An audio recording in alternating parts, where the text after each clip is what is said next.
हिंद स्वागत है आप सभी का आपके अपने चैनल लक्ष्य तक पर सीटेट 2026 के लिए हम आपको फ्री प्रैक्टिस बैच प्रोवाइड कर रहे हैं यूट्यूब पर। आज की यह हमारी क्लास बहुत ही इम्पोर्टेंट है क्योंकि आपकी परीक्षा में जो सीडीपी पूछा जाता है 30 प्रश्न आज की इस क्लास में हम आपको दिखाने वाले हैं कि किस प्रकार के प्रश्न आपके पेपर में पूछे जाएंगे इस बार। ठीक है, तो चलिए पूरी क्लास को जरूर देखिए क्योंकि ये क्लास जो है परीक्षा पैटर्न पर आधारित है और एकदम नए प्रश्नों के साथ आपके सामने यह क्लास उपलब्ध कराई जा रही है। आज से पहले इस प्रकार के प्रश्न आप शायद नहीं देखे होंगे सीटेट में। चलिए आज की क्लास में 30 प्रश्न आपके लिए लेकर आए हैं। मॉडल टेस्ट पेपर है, आपके लिए बहुत ही इंपॉर्टेंट क्लास है, मिस मत करिएगा। चलिए पहला प्रश्न देखते हैं क्या कर रहा है। प्रश्न में कहा जा रहा है कि बाल विकास का अर्थ है। बाल विकास का अर्थ क्या है? ए ऑप्शन कर रहा है शारीरिक वृद्धि, बी ऑप्शन कर रहा है मानसिक परिवर्तन, सी ऑप्शन कर रहा है संपूर्ण व्यक्तित्व में कर्मिक परिवर्तन और डी ऑप्शन कर रहा है केवल बौद्धिक विकास। चले, ये एकदम नया प्रश्न है, आज से पहले ये प्रश्न आप शायद नहीं देखे होंगे। यकीन करिए अगर आपने 30 प्रश्न देख लिया तो आपको पता लग जाएगा कि किस प्रकार के प्रश्न हमारे चैनल पर आपको प्रोवाइड किए जाएंगे। ठीक है, चलिए अब देखते हैं उत्तर किस प्रकार से इसका निकाल सकते हैं। पहला ऑप्शन क्या कर रहा है? शारीरिक वृद्धि। यहाँ पर सिर्फ शारीरिक वृद्धि की बात किया जा रहा था, इसलिए हमें यह काटना पड़ेगा क्योंकि बाल विकास जो है बालक के समग्र विकास का अध्ययन करता है, ये बात आपको याद कर लेना चाहिए। ठीक है, और बी ऑप्शन कह रहा है कि मानसिक परिवर्तन। देखिए सिर्फ यहाँ पर मानसिक की बात किया इसलिए हमें यह भी काटना पड़ेगा। और हमारा सी ऑप्शन कह रहा है कि संपूर्ण व्यक्तित्व में क्रमिक परिवर्तन, तो यही हमारा ऑप्शन सही हो जाएगा। कैसे सही हुआ? अभी मैंने जस्ट बताया कि विकास एक निरंतर और समग्र प्रक्रिया है, आपको पता होगा, जो व्यक्ति के सभी पहलुओं में परिवर्तन लाती है। तो ये हमारा ऑप्शन सी जो होगा वो सही हो जाएगा। और डी ऑप्शन तो हमारे ट्रिक के हिसाब से कट जा रहा है क्योंकि यहाँ पर केवल शब्द यूज हुआ। केवल बौद्धिक विकास का ही अध्ययन नहीं किया जाता, बाल विकास का जो अर्थ होता है वह होता है संपूर्ण व्यक्तित्व में क्रमिक परिवर्तन। यहाँ पर इस प्रश्न का उत्तर हमारा जो निकलेगा सी ऑप्शन सही हो जाएगा। चलिए अगला प्रश्न देखते हैं।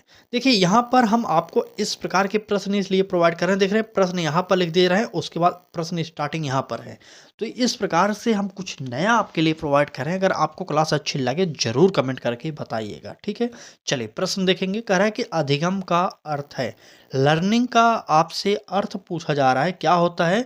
ए ऑप्शन कर रहा है केवल ज्ञान प्राप्त करना, बी ऑप्शन कर रहा है अनुभवों के आधार पर व्यवहार में अस्थायी परिवर्तन, सी ऑप्शन कर रहा है परीक्षा पास करना और डी ऑप्शन कर रहा है केवल कक्षा में सुनना। चलिए अब आप जल्दी से कमेंट कर दीजिए और उत्तर बता दीजिए कि लर्निंग जिसे आप अधिगम कहते हैं इसका अर्थ क्या होता है। चलिए ए बी सी डी उत्तर बताते रहिए आप लोग। देखिए लर्निंग का अर्थ कतई कतई नहीं होता कि केवल कक्षा में सुनना। ठीक है, परीक्षा में पास होना यह भी नहीं होगा। केवल ज्ञान प्राप्त करना, क्या अधिगम का अर्थ सिर्फ ज्ञान प्राप्त करना ही होता है? तो बिल्कुल नहीं होता, इसलिए यह भी हमारा ऑप्शन कट जाएगा। अब जो ऑप्शन बचा है बी, यही हमारा सही हो जाएगा क्योंकि यहाँ पर कहा जा रहा है कि अनुभव के आधार पर व्यवहार में अस्थायी परिवर्तन। ठीक है, यही हमारा अधिगम का अर्थ होता है और आपको याद करना चाहिए। ठीक है, चलिए आगे बढ़ते हैं। अगला प्रश्न देखते हैं क्या कर है अगला प्रश्न में। चलिए प्रश्न में कहा जा रहा है कि विकास की प्रक्रिया कैसी होती है। ए ऑप्शन कर है अचानक, बी ऑप्शन कर है असंतुलित, सी ऑप्शन कर है निरंतर और क्रमिक और डी ऑप्शन कर है स्थिर। जल्दी से बता दीजिए कि विकास की प्रक्रिया कैसी होती है। चले बताइए। तो अभी मैंने पहले प्रश्न में ही बताया था कि विकास क्रमिक और निरंतर प्रक्रिया है, आपको याद करना चाहिए। तो यहाँ पर हमारा उत्तर सबसे बेस्ट जो होगा वह हो जाएगा सी ऑप्शन। आपको एक वाक्य जरूर याद कर लेना है कि विकास निरंतर और क्रमिक रूप से होने वाला परिवर्तन होता है या प्रक्रिया होती है, ये आपको पता होना चाहिए। ठीक है, देखिए अभी से आपको सीटेट की प्रैक्टिस सेट अधिक से अधिक करनी चाहिए। सीटेट अपना पैटर्न चेंज कर चुका है, ये आप भी जानते हैं क्योंकि सिलेबस वही है लेकिन पूछने का तरीका इसका बदल चुका है। ठीक है, चलिए सी ऑप्शन को यहाँ पर सही करिए, बाकी आपकी इच्छा है। अगर आप आज तैयारी करना चाह रहे हैं तो आज करिए, फिर कभी याद करना चाह रहे हैं, तैयारी करना चाह रहे हैं, तब भी आप हमारे साथ जुड़ जाइए। ठीक है, चलिए आगे बढ़ते हैं। अगला प्रश्न है पियाजे से। अगर आप सीटेट की परीक्षा देने जा रहे हैं और सीडीपी हो या हिंदी हो, पेडागोजी के प्रश्न सॉल्व कर रहे हैं, अगर आपने पियाजे के बारे में नहीं पढ़ा, कोहल वर्ग के बारे में नहीं पढ़ा, वाइगोत्स्की को नहीं पढ़ा, तो आप बहुत बड़ी गलती कर रहे हैं, क्योंकि यहाँ से लगभग 15 से 20 प्रश्न आपके पेपर में आते हैं हर बार। ठीक है, तो कुछ मनोवैज्ञानिकों के बारे में आप ध्यान से पढ़िएगा और अच्छे तरीके से पढ़िएगा। ठीक, चलिए प्रश्न देखते हैं क्या रहा है कि पियाजे के अनुसार संज्ञानात्मक विकास का अंतिम चरण कौन सा है। चलिए ए ऑप्शन कर रहा है संवेदी गतिज अवस्था, बी ऑप्शन कर रहा है पूर्व संक्रियात्मक अवस्था, सी ऑप्शन कर रहा है ठोस संक्रियात्मक अवस्था और डी ऑप्शन कर रहा है औपचारिक संक्रियात्मक अवस्था। चलिए ए बी सी डी में से उत्तर बता दीजिए कौन सा हमारा उत्तर सही होने वाला है। सबसे पहले इन अवस्थाओं की जो उम्र होती है इन्हें आपको पता होना चाहिए। ठीक है, पहला जो हमारा इनका पियाजे का जो अवस्थाएं बांटी गई हैं 4 भागों में, पहली अवस्था है हमारी संवेदी गतिज अवस्था, जिसकी उम्र जो होती है जन्म से 2 वर्ष तक होती है। आराम से ध्यान से सुनिए और समझिए। ठीक है, और इनकी दूसरी अवस्था थी पूर्व संक्रियात्मक अवस्था, जिसकी उम्र थी 2 से 7 वर्ष, ये जानते रहिएगा। और ये जो ठोस लिखा गया है सी ऑप्शन में, ठोस कहे या मूर्त कहें, ये आपको पता होना चाहिए। ये इसकी अवस्था तीसरी अवस्था थी, ये अवस्था थी क्या 7 से 11 वर्ष। ठीक है, और चौथी जो अवस्था थी वो थी औपचारिक संक्रियात्मक अवस्था, जिसकी उम्र थी 11 वर्ष से ऊपर। ठीक है, तो ये चौथी अवस्था थी। तो यहाँ इस प्रश्न में पूछा गया था कि अंतिम चरण कौन सा है, तो अंतिम चरण वही होगा जो हमारा आखिरी अवस्था होगा। तो इस प्रकार से इस प्रश्न का उत्तर जो होगा हमारा हो जाएगा औपचारिक संक्रियात्मक अवस्था। ठीक, चलिए आगे बढ़ते हैं। अगर क्लास अच्छी लग रही हो तो लाइक करिएगा, चैनल पर पहली बार आए तो सब्सक्राइब करके बेल आइकन को जरूर ऑन करिए, जिससे आपको नोटिफिकेशन मिलता रहे। अगर आप भी चाह रहे हैं यूपी टेट हो या सी टेट हो, सभी की फ्री प्रैक्टिस बैच, तो आप हमारे चैनल पर विजिट जरूर करिए एक बार। ठीक है, चलिए बात करेंगे अगले प्रश्न की। अगले प्रश्न में कहा जा रहा है कि वाइगोत्स्की ने किस अवधारणा पर बल दिया था। आपको बताना होगा कि वाइगोत्स्की ने किस अवधारणा पर बल दिया था।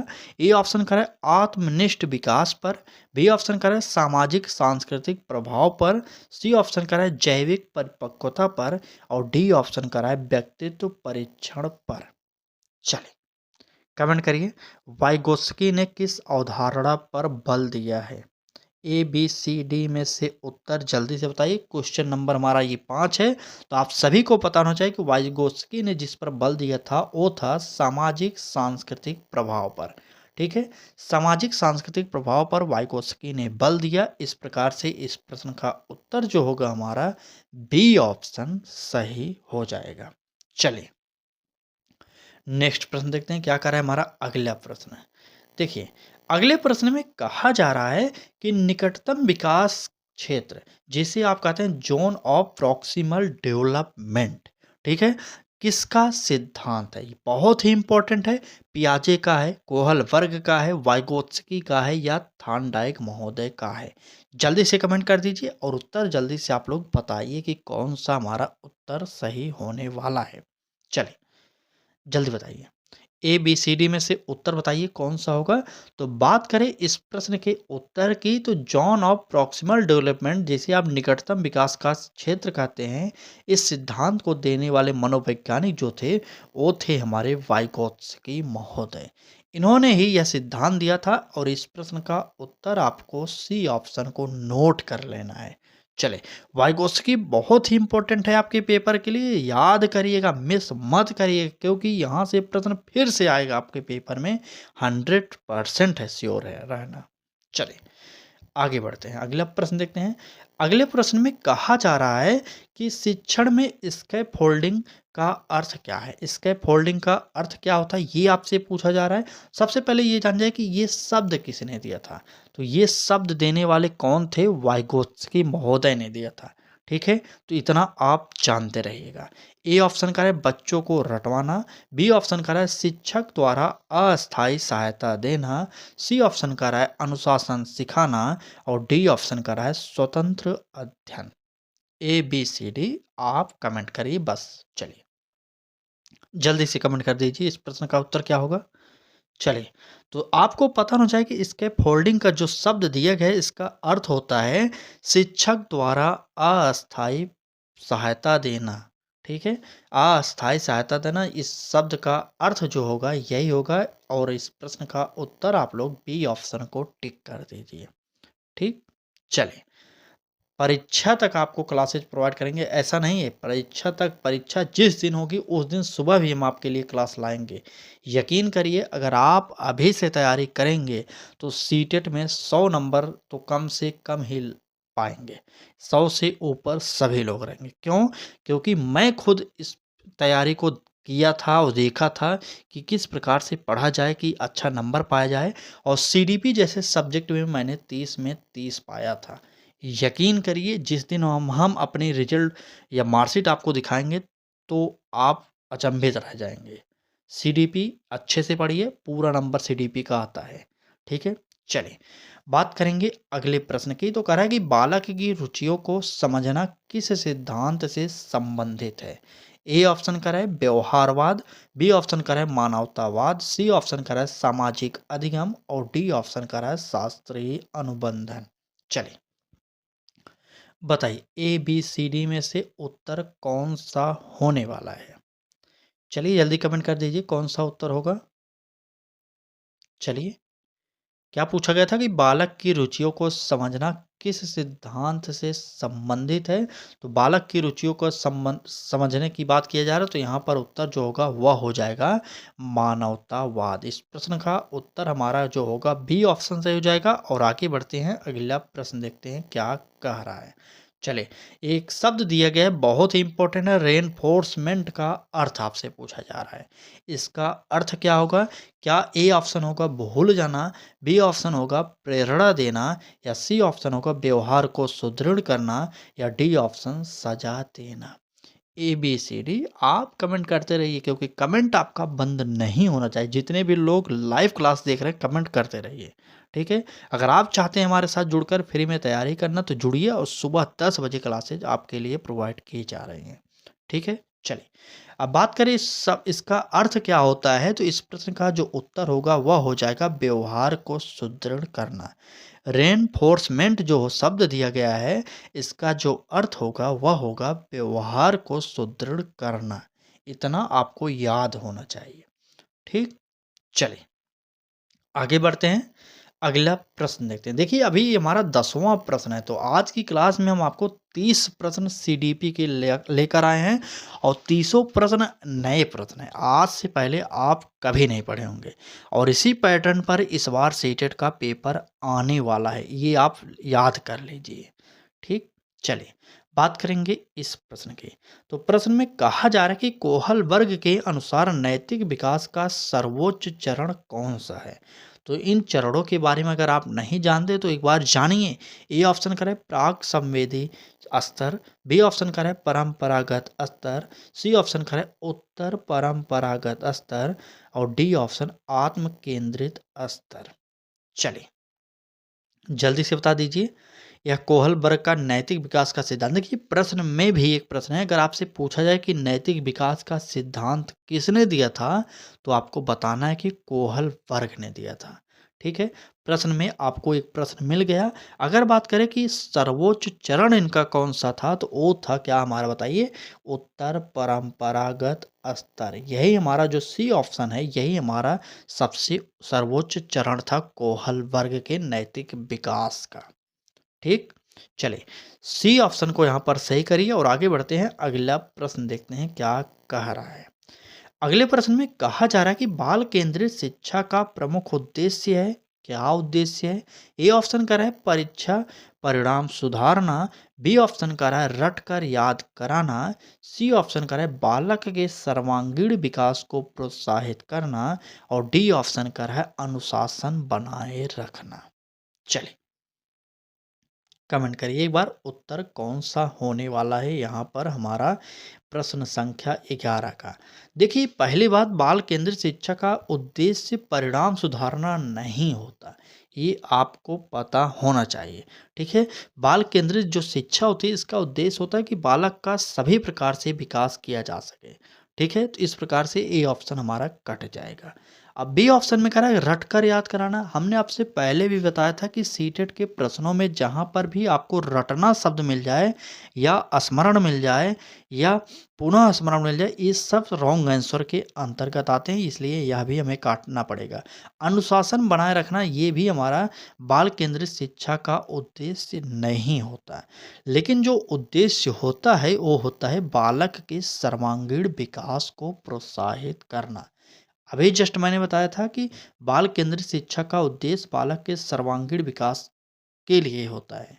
ठीक है, तो इस प्रश्न का उत्तर जो होगा हमारा क्या हुआ, सी ऑप्शन सही हो जाएगा। ठीक है, चले मैंने आपसे एक पोस्ट में पूछा था अपने यूट्यूब चैनल पर कि क्या क्लासेज आपको यूपी टेट या सी टेट की कौन सी ज़्यादा प्रोवाइड की जाए, तो लगभग 80% लोगों ने कमेंट करके बताया था कि हमें सी टेट की क्लासेज चाहिए। तो भाई साहब जब 80% लोग कमेंट किए थे और उस पर जो हमने एक क्या कहते हैं ऑप्शन दिया था, उस पे सबसे ज़्यादा लोगों ने सी टेट को ही चुना था, तो वो लोग क्लास क्यों नहीं कर रहे हैं? अभी वो लोग टेंशन में क्या हैं कि फॉर्म भरेगा कि नहीं भराएगा, परीक्षा होगी कि नहीं होगा, ऐसा बिल्कुल मत करिएगा, क्योंकि सीटेट आपके यूपी टेट से पहले होने वाला है इस बार। ठीक है, यूपी वालों से एक ही विनम्र निवेदन करेंगे कि अगर आप यूपी के चक्कर में पढ़ें तो मत पढ़िए, क्योंकि सीटेट भी आपके यूपी में वैलिड होता है। अगर आप सीटेट पास हो जाते हैं तो आप यूपी में भी टीचर बन सकते हैं और अदर राज्य में भी टीचर बन सकते हैं। ठीक, चलिए बाकी आपकी इच्छा है, आप स्वतंत्र हैं। देखते हैं अगला प्रश्न। प्रश्न में कहा जा रहा है कि गेस्टाल्ट सिद्धांत का प्रमुख सूत्र क्या है? ए ऑप्शन कर रहा है आंशिक अधिगम, बी ऑप्शन कर रहा है प्रयत्न और त्रुटि, सी ऑप्शन कर रहा है संपूर्णता का सिद्धांत और डी ऑप्शन अनुबंधन सिद्धांत। चलिए बताइए कौन सा उत्तर होने वाला है गेस्टाल्ट सिद्धांत का प्रमुख। देखिए गेस्टाल्टवाद का जनक किसे कहा जाता है, सबसे पहले ये बताइएगा गेस्टाल्टवाद का जनक किसे कहते हैं, कमेंट करिए। ये तो बहुत ही सिंपल और फैक्ट पर आधारित प्रश्न है कि गेस्टाल्टवाद का जनक किसे कहा जाता है। चलिए तब तक हम अपने उत्तर को देखते हैं। तो बात करें गेस्टाल्ट सिद्धांत का जो सूत्र था, वो सूत्र था क्या बताइए, चलिए जल्दी बताइए। बिल्कुल सही, बिल्कुल, बिल्कुल। संपूर्णता का सिद्धांत यही होगा, हमारा यही था। प्रयत्न और त्रुटि का सिद्धांत किसने दिया था, ये बताइएगा, थॉर्नडाइक ने दिया था क्या? चलिए, सी ऑप्शन इस प्रश्न का सही करिए और इसका थॉर्नडाइक नोट कर लीजिएगा, प्रयत्न और त्रुटि का, ठीक है? अगला प्रश्न देखते हैं। चलिए, अगले प्रश्न में कहा जा रहा है कि शिक्षण और अधिगम में संबंध कैसा है? कैसा संबंध है? ए ऑप्शन कह रहा है दोनों अलग-अलग हैं, बी ऑप्शन कह रहा है दोनों एक दूसरे के पूरक हैं, सी ऑप्शन कह रहा है केवल शिक्षक पर निर्भर है और डी ऑप्शन कह रहा है केवल विद्यार्थी पर निर्भर है। चलिए, बताइए शिक्षण और अधिगम में कैसा संबंध है? जल्दी से कमेंट करिए शिक्षण और अधिगम में कैसा संबंध है। तो शिक्षण और अधिगम में अलग संबंध नहीं होगा, ये एक दूसरे के पूरक होते हैं। ये आपको एकदम फैक्ट पर आधारित ये प्रश्न है, इसे आप याद कर लीजिए और हमारा बी ऑप्शन सही हो जाएगा। देखिए हमारी क्लास का एक ही सिद्धांत है कि आपको अधिक से अधिक प्रश्नों की प्रैक्टिस सेट प्रोवाइड की जाए। क्यों? क्योंकि हम आपको जब फ्री क्लासेज आपको यूट्यूब पर प्रोवाइड कर रहे हैं, फ्री प्रैक्टिस बैच ला रहे हैं, तो हमारा एक ही सिद्धांत है, अगर आप रोज़ाना 30 प्रश्न पढ़ रहे हैं तो जल्दी-जल्दी पढ़ें और समझें। ठीक है? ताकि आपकी परीक्षा आने तक लगभग हर सब्जेक्ट से हम आपको हज़ारों प्रश्नों की प्रैक्टिस सेट करा दें।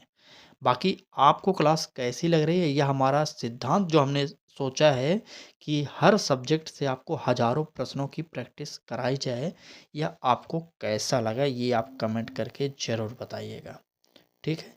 चलिए अगला प्रश्न देखेंगे तो कह रहा है कि बालक का प्रेरणा का बालक के अधिगम में क्या महत्व है? प्रेरणा का अधिगम जो होता है बालक के प्रति कैसा होता है यही आपसे पूछा जा रहा है। चले ए ऑप्शन का है कोई नहीं, बी ऑप्शन का है बहुत कम, सी ऑप्शन का है अत्यधिक और डी ऑप्शन का है अस्थायी।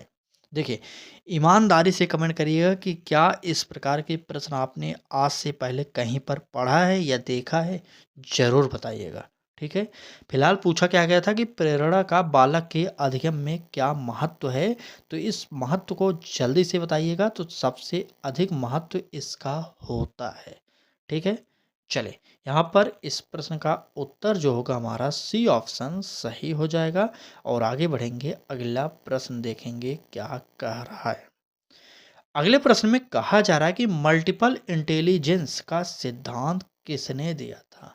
मल्टीपल जान रहे हैं तो जल्दी से बता दीजिए इसका सिद्धांत किसने दिया था? ए ऑप्शन कर रहा है पियाजे, बी ऑप्शन कर रहा है गार्डनर, सी ऑप्शन कर रहा है स्किनर और डी ऑप्शन कर रहा है बीनेट। जल्दी से बताइए कौन सा उत्तर यहाँ पर होने वाला है। चलिए, मल्टीपल मतलब जान रहे हैं बहुबुद्धि का सिद्धांत आपसे पूछा जा रहा है। बहुबुद्धि का सिद्धांत किसने दिया था? तो आपको उत्तर तो पता हो गया होगा कि गार्डनर ने दिया था, हमारा बी ऑप्शन हो जाएंगे। लेकिन यहाँ पर बहुबुद्धि के सिद्धांत को ही इंग्लिश वर्जन में रख दिया मल्टीपल इंटेलिजेंस, ठीक है? तो यहाँ पर इस प्रकार से आपको सीटेट के प्रश्नों को समझना पड़ेगा किस किस पैटर्न को फॉलो कर कर सीटेट प्रश्न नए नए ला रहा है, ताकि अधिक से अधिक लोग फेल हो रहे हैं। कैसे फेल हो रहे हैं ये सब समझना पड़ेगा। हर बार हर 6 महीने पर सीटेट की परीक्षा कराई जाती थी, लेकिन अब की बार नहीं हुई। इससे पहले जब 6 महीने पर सीटेट कराई जाती थी तो लगभग 20 से 25 लाख लोग फार्म डालते थे 6 महीने पर, ठीक है? लेकिन रिजल्ट जो है 3 से 4 लाख लोगों को होता था, बाकी सभी लोग फेल होते थे। तो आप अभी से तैयारी करते रहिएगा, मिस मत करिएगा। चलिए आगे बढ़ते हैं और अगला प्रश्न देखते हैं। करा कि शिक्षक को विद्यार्थियों में अंतर क्यों समझना चाहिए? ए ऑप्शन करा है सभी को समान रूप से पढ़ाने हेतु, बी ऑप्शन करा है प्रत्येक बच्चे की सीखने की गति अलग होती है, सी ऑप्शन करा है शिक्षक की सुविधा के लिए और डी ऑप्शन करा है अनुशासन के लिए। चले जल्दी से कमेंट करिए और बताइए कि शिक्षक को विद्यार्थियों में अंतर क्यों समझना चाहिए। चलिए, इंडिविजुअल डिफरेंस। चलिए बताइए कौन सा यहाँ पर हमारा उत्तर सही होने वाला है। चले बिल्कुल सही। देखिए अनुशासन के लिए नहीं होगा, शिक्षक की सुविधा भाई साहब, शिक्षक की सुविधा के लिए हम ऐसा नहीं कुछ कर सकते, ठीक है? सभी बच्चों को समान रूप से पढ़ाने के लिए हम आपसे पहले ही बताते हैं कि सभी बच्चों को आप समान रूप से नहीं पढ़ा सकते हैं, क्योंकि बालक कोई तीव्र बुद्धि का, कोई मंद बुद्धि का, कोई सामान्य बुद्धि का, तो आप किस प्रकार से उसे सभी बच्चों को समान तरीके से पढ़ाएंगे? ऐसा बिल्कुल नहीं करेंगे, ठीक है? इसलिए यह भी कट जाएगा। हमारा जो उत्तर होगा वह हो जाएगा प्रत्येक बच्चे की सीखने की गति जो है वह अलग होती है। ये आप भी जानते हैं, हम भी जानते हैं, ठीक है? चलिए बी ऑप्शन को नोट करिए और आगे बढ़िए। अगला प्रश्न देखते हैं क्या कह रहा है। अगले प्रश्न में कह रहा है कि संज्ञानात्मक असंतुलन किससे संबंधित है? ए ऑप्शन कोहलबर्ग से, बी ऑप्शन वाइगोत्स्की से, सी ऑप्शन पियाजे से और डी ऑप्शन थार्नडाइक महोदय से। चलिए बताइए कौन सा उत्तर यहाँ पर सही होगा। संज्ञानात्मक विकास का जो सिद्धांत था अभी मैंने जस्ट बताया था कि पियाजे महोदय ने दिया था, ये आप जानते रहिए। कोहलबर्ग ने नैतिक विकास का सिद्धांत दिया था और थार्नडाइक महोदय ने प्रयास एवं त्रुटि का सिद्धांत दिया था। अब आपको कमेंट करके बताना है कि वाइगोत्स्की महोदय ने कौन सा सिद्धांत दिया था।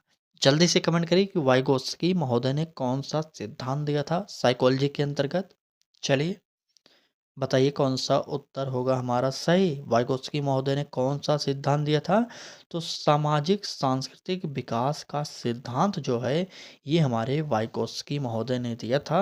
और इस प्रश्न का उत्तर जो होगा हमारा पियाजे होंगे, क्योंकि इन्होंने ही संज्ञानात्मक विकास के सिद्धांत को दिया था।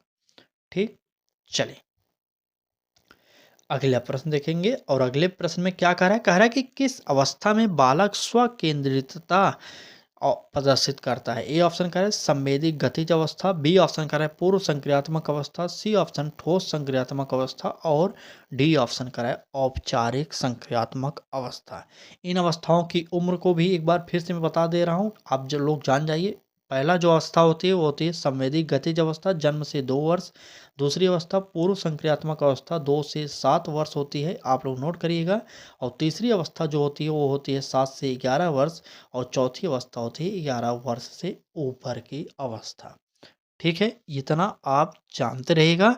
और बात करेंगे इस प्रश्न की उत्तर की, तो उत्तर हो जाएगा हमारा दूसरा ऑप्शन बी जो है पूर्व संक्रियात्मक अवस्था, जिसकी उम्र होती है 2 से 7 वर्ष तक।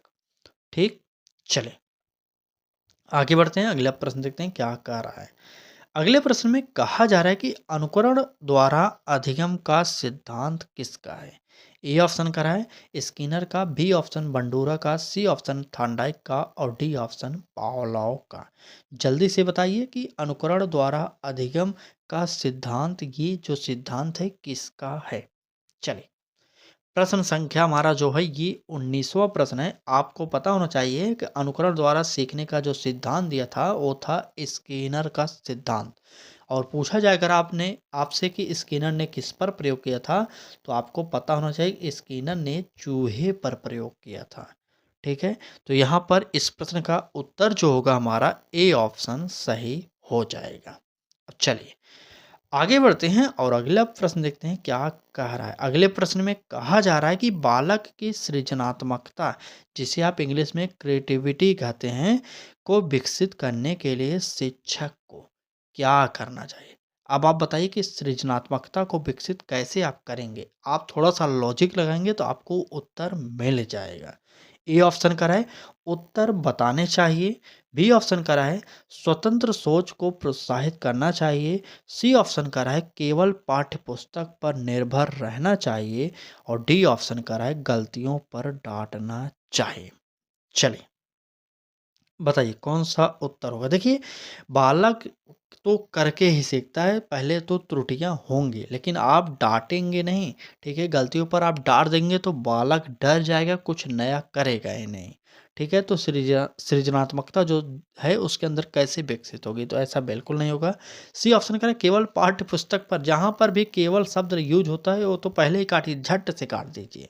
ठीक है, क्योंकि ये शब्द लगभग 99% होते हैं निगेटिव बन जाते हैं। कभी काल जो प्रश्न ऑप्शन में दिए जाते हैं वो 1% होते हैं जो सही होते हैं। ठीक है, अब यहाँ पर कह रहा है बी ऑप्शन में स्वतंत्र सोच को प्रोत्साहित करना, तो यही हमारा ऑप्शन हो सकता है। कैसे, आप कमेंट करिए एक बार। चलिए, यहाँ उत्तर बताने चाहिए तो उत्तर बताने से कोई मतलब नहीं, इसलिए हमारा उत्तर जो होगा ये यहाँ पर बी ऑप्शन सही हो जाएगा। चलिए आगे बढ़ते हैं और अगला प्रश्न देखते हैं क्या कह रहा है। कह रहा है कि बालक के व्यवहार में परिवर्तन किसका परिणाम है। ए ऑप्शन परिपक्वता का, बी ऑप्शन अधिगम का, सी ऑप्शन अभ्यास का और डी ऑप्शन प्रेरणा का। चलिए बताइए कौन सा उत्तर हमारा यहाँ पर होगा ए बी सी डी में, और जल्दी से बता दीजिए तो। चलिए बताइए कौन सा उत्तर यहाँ पर हमारा सही हो जाएगा। चलिए जल्दी से 5 सेकंड का और टाइम लीजिए और उत्तर बता दीजिए। तो चलिए अब हम आपको उत्तर बताने चले हैं। बालक के व्यवहार में जो परिवर्तन होता है वो होता है अधिगम। अधिगम का शाब्दिक अर्थ क्या होता है, लर्निंग होता है, लर्निंग जिसे आप सीखना कहते हैं। ठीक है, ये आप जानते रहिएगा। बी ऑप्शन यहाँ पर हमारा सही हो जाएगा। चलिए अगला प्रश्न देखेंगे तो कह रहा है कि लर्निंग बाय डूइंग का सिद्धांत किससे जुड़ा है। ए ऑप्शन गांधी जी से, बी ऑप्शन पियाजे से, सी ऑप्शन जॉन डीवी से और डी ऑप्शन वाइगोत्स्की से। लर्निंग बाय डूइंग, जिसे आप हिंदी में क्या कहते हैं, करके सीखना। ठीक है, चलिए गांधी जी, पियाजे, जॉन डीवी या वाइकोत्स्की महोदय। प्रश्न संख्या हमारा है 22 और इसका उत्तर आप लोग जल्दी से कमेंट करके बता दीजिए। चलिए तो बात करेंगे लर्निंग बाय डूइंग, या सिद्धांत देने वाले थे जॉन डीवी महोदय। हमारा उत्तर जो होगा सी ऑप्शन सही हो जाएगा। और आगे बढ़ते हैं, अगला प्रश्न देखते हैं क्या कह रहा है। क्लास अच्छी लग रही है तो एक लाइक जरूर करिए और पूरी क्लास को देखा करिए, क्योंकि प्रश्न कहीं से भी आपके पेपर में आ सकते हैं। क्योंकि हमने पुराने पैटर्न को छोड़ दिए पीछे, क्योंकि अब हमें नया नया प्रश्न लाना है आपके लिए। ठीक है। चलिए, बात करेंगे अगले प्रश्न की। तो कह रहा है कि थॉर्नडाइक का प्रमुख सिद्धांत है। तो थॉर्नडाइक ने जो सिद्धांत दिया था इसमें सबसे बेस्ट है, आप जान जाइए। प्रयत्न और त्रुटि का सिद्धांत, संपूर्णता का सिद्धांत, संज्ञानात्मक सिद्धांत या अवबोध का सिद्धांत। यहाँ पर तुरंत उत्तर दे दीजिए आप लोग कमेंट करके। चलिए, बिल्कुल सही, थॉर्नडाइक महोदय ने बिल्ली पर प्रयोग किया था। उन्होंने सिद्धांत दिया था प्रयत्न और त्रुटि का सिद्धांत। प्रयोग किस पर किया, अगर यह पूछा जाए तो याद करिएगा, बिल्ली पर इन्होंने प्रयोग किया था। हमारा ए ऑप्शन इस प्रश्न का सही हो गया था। चलिए, अगला प्रश्न देखेंगे। तो कह रहा है कि बालक की तैयारी की अवस्था किससे संबंधित है। तैयारी की अवस्था पूछा जा रहा है, ठीक है। ए ऑप्शन करें परिपक्वता और अनुभव, बी ऑप्शन करें केवल अभ्यास, सी ऑप्शन केवल प्रेरणा और डी ऑप्शन केवल अनुशासन। चलिए, जल्दी से बताइए कि बालक की तैयारी की अवस्था किससे संबंधित है। ए बी सी डी, आप बस इतना कमेंट करेंगे हम जान जाएंगे। चलिए, प्रश्न संख्या 24 है हमारा और उत्तर आप जल्दी से दे दीजिए। तो बिल्कुल सही, बालक की जो तैयारी की अवस्था होती है, रीडनेस जो होती है वो होती है हमारा परिपक्वता और अनुभव में। ठीक है, यहाँ पर हमारा ए ऑप्शन सही हो जाएगा। चलिए, अगला प्रश्न देखेंगे क्या कह रहा है। प्रश्न है हमारा 25वां, कह रहा है कि एक अच्छा शिक्षक सबसे पहले क्या करेगा। ए ऑप्शन करें छात्रों को भयभीत करेगा, बी ऑप्शन करें छात्रों को प्रश्न पूछने के लिए प्रोत्साहित करेगा और सी ऑप्शन केवल व्याख्यान देगा और डी ऑप्शन छात्रों की गलतियों पर सजा देगा। हमने आपसे पहले ही बताया था कि किसी भी प्रकार की क्षति जो है वह छात्र को न हो, वही ऑप्शन आपको सही करना है। ठीक है, यहाँ पर ये ऑप्शन करें छात्र को भयभीत करेगा। क्या आप एक शिक्षक होने के नाते छात्र को डरा धमका कर पढ़ाएंगे, तो बिल्कुल नहीं होगा, छात्र भयभीत नहीं होना चाहिए। ठीक है, अब बी ऑप्शन करें छात्रों को प्रश्न पूछने के लिए प्रोत्साहित करेगा, बिल्कुल ये हमारा ऑप्शन सबसे बेस्ट होगा, यही हमारा ऑप्शन सही हो जाएगा। क्योंकि सी ऑप्शन कह रहा है कि केवल व्याख्यान देगा, आप क्लास में जाएंगे सिर्फ व्याख्या ही करते रहेंगे तो बालक सीखेगा कैसे, इसलिए हमारा कट जाएगा। और डी ऑप्शन का रहा है छात्रों की गलतियों पर सजा, ये शब्द ही अपने आप में निगेटिव है, इतना आप जान जाइएगा। ठीक, चलें, अगला प्रश्न देखेंगे क्या कर रहा है। अगला प्रश्न है, अगले प्रश्न में कहा जा रहा है कि अधिगम की सबसे प्रभावी विधि कौन सी है। ए ऑप्शन कर रहा है श्रवण अधिगम, बी ऑप्शन कर रहा है दृष्टि अधिगम, सी ऑप्शन कर रहा है क्रियात्मक अधिगम और डी ऑप्शन मौखिक अधिगम। चलिए बताइए, अधिगम की सबसे प्रभावी विधि जो होती है वह कौन सी है। चलें, अधिगम आपको पता होना चाहिए कि अधिगम करके सीखने पर बल देता है, तो सबसे बेस्ट ऑप्शन जो होगा आपको तो पता चल ही गया होगा, क्रियात्मक अधिगम मतलब करके सीखना। ठीक है, तो यही हमारा बेस्ट ऑप्शन होगा, इसलिए उत्तर हमारा इस प्रश्न का सी ऑप्शन हो जाएगा। चलिए, कुछ ही प्रश्न और हैं, पूरी क्लास को जरूर देखिएगा। चैनल पर पहली बार आए तो सब्सक्राइब कर लीजिएगा, क्योंकि टीचिंग एग्जाम के लिए सबसे बेस्ट ऑप्शन लक्ष्य तक ही है। ठीक, चले आगे बढ़ेंगे, अगला प्रश्न देखेंगे। तो कह रहा है कि बालक के मनोवैज्ञानिक विकास का अध्ययन क्यों आवश्यक है। ए ऑप्शन कह रहा है केवल परीक्षा के लिए, बी ऑप्शन कह रहा है शिक्षण को प्रभावी बनाने के लिए, सी ऑप्शन कह रहा है समय व्यतीत करने के लिए और डी ऑप्शन कह रहा है अनुशासन के लिए। चलें, जल्दी बताइए ए बी सी डी में उत्तर क्या होने वाला है। हमारा 27वें का उत्तर क्या है। तो बिल्कुल सही, जो हमारा देखिए यहाँ पर हमने पहले ही बताया कि अनुशासन के लिए होगा नहीं, समय व्यतीत के लिए होगा नहीं, केवल परीक्षा के लिए होगा नहीं। हमारा उत्तर जो हो जाएगा वह हो जाएगा शिक्षण को प्रभावी बनाने के लिए। ठीक, यहाँ पर उत्तर आप लोग बी ऑप्शन को टिक करिएगा। इसके अलावा जितने भी लोगों ने ए सी डी उत्तर बता रहे हैं उनका सभी का सभी गलत ऑप्शन है। ठीक, चलिए आगे बढ़ते हैं और अगला प्रश्न देखते हैं क्या कह रहा है। अगले प्रश्न में कहा जा रहा है कि प्रेरणा का सिद्धांत मुख्यतः किस पर बल देता है। ए ऑप्शन करें बाहरी नियंत्रण पर, बी ऑप्शन करें आंतरिक इच्छा शक्ति, सी ऑप्शन करें केवल इनाम पर और डी ऑप्शन सजा पर। चलिए बताइए कौन सा उत्तर हमारा इसमें सही होगा।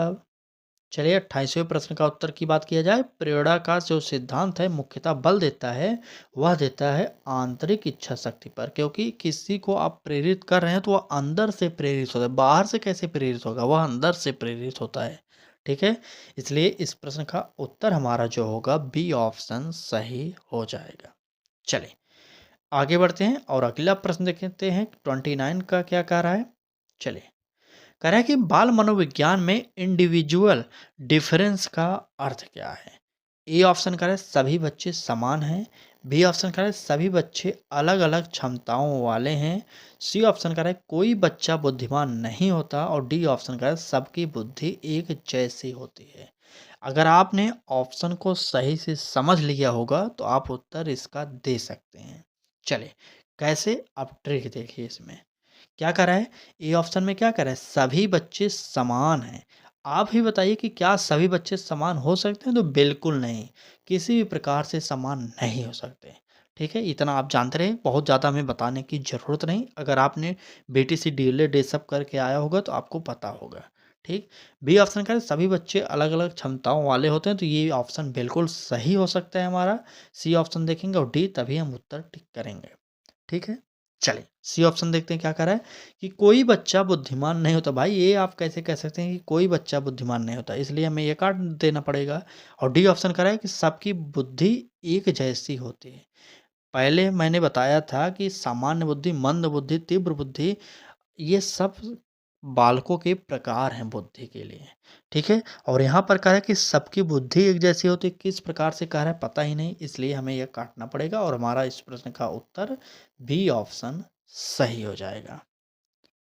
ठीक, चलिए अगला प्रश्न देखते हैं। कह रहा है कि सार्थक अधिगम किससे संभव है या संबंधित है। ए ऑप्शन कह रहा है रटने से, बी ऑप्शन हमारा अनुभव और समझ से, सी ऑप्शन कह रहा है केवल सुनने से और डी ऑप्शन बिना प्रयास के। चलिए बताइए मीनिंगफुल लर्निंग का क्या अर्थ होता है। मीनिंगफुल लर्निंग, चलिए उत्तर बता दीजिए। बिल्कुल सही, इसका उत्तर जो होगा रटने से नहीं होगा, केवल सुनने से नहीं होता, बिना प्रयास के भी नहीं होता। हमारा उत्तर जो होगा वह होगा अनुभव और समझ से। ठीक है, अनुभव और समझ से ये उत्तर हमारा सही हो जाएगा। इसका उत्तर बी ऑप्शन सही करिए आप लोग। ठीक, चलिए देखिए ये रहा हमारा 30 प्रश्न, बाकी ये रही उत्तर कुंजी। अगर आपको क्लास अच्छी लगी हो तो जुड़ जाइए हमारे साथ, क्योंकि इस बार आपको लक्ष्य तक दे रहा है सीटेट की free practice batch, UP TET की फ्री प्रैक्टिस बैच। तो किसी भी परीक्षा की तैयारी अगर आप कर रहे हैं टीचिंग एग्जाम की तो जुड़ जाइए हमारे साथ, चैनल को सब्सक्राइब करके बेल आइकन को ऑन करके। बाकी आज की क्लास आपको कैसी लगी ये कमेंट करके ज़रूर बताइएगा। बहुत जल्द हम आपके लिए ला रहे हैं अलग से थ्योरिकल क्लासेज। ठीक है, तो चलिए आज की सीटेट की इस क्लास में बस इतना ही था। कल फिर मिलेंगे एक नए क्लास के साथ। तब तक के लिए पढ़ाई करते रहिए, क्योंकि पढ़ाई ही एक ऐसा जरिया है जिसे आप परीक्षा में यूज करके अच्छा मार्क ला सकते हैं। ठीक है, चलिए बिल्कुल सही, अच्छे नंबर ला सकते हैं भाई, मार्क्स कह लीजिए। चलिए ठीक है, ठीक, चलिए आज की क्लास में बस इतना ही था। धन्यवाद।